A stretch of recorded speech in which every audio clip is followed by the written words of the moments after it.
दोस्तों, दही वाली मगम्मा एक कन्नड़ कहानी है जिसका लेखक श्रीनिवास जी हैं। इसका हिंदी अनुवाद B.R. नारायण द्वारा किया गया। तो बैंकटपुर गांव में एक महिला रहा करती थी जिसका नाम मगम्मा होता। मगम्मा दही बेचने का काम किया करती थी।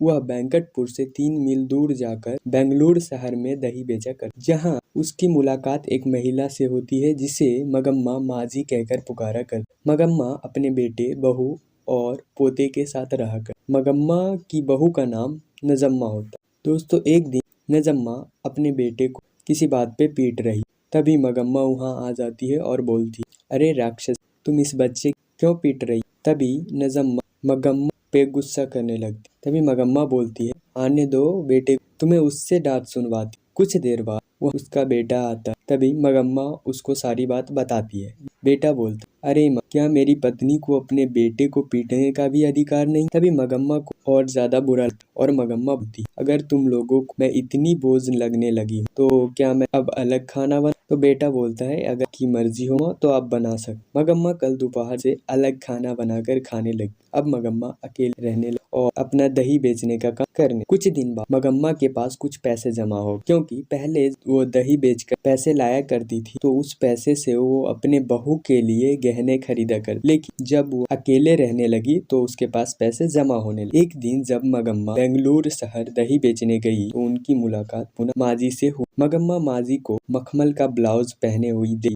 तो मगम्मा का मन भी हुआ कि हम भी मखमल का ब्लाउज पहनेंगे। तो मगम्मा माजी से पूछती है, माजी, यह मखमल का ब्लाउज कितने का आता है? तभी माजी बोलती है, 8 रुपया का।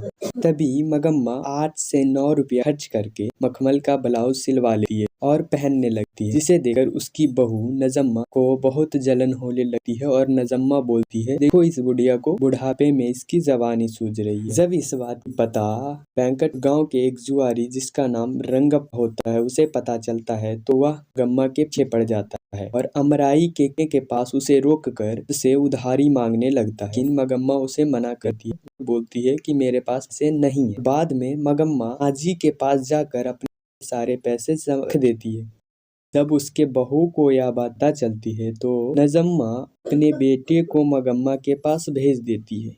बाद में खुद और उसके पति दोनों जाकर उससे माफी मांग लेते हैं और नजम्मा उससे बोलती है कि माजी अब अभी हो गई है तो दीजिए, ये दही बेचने का काम मैं संभालती हूँ।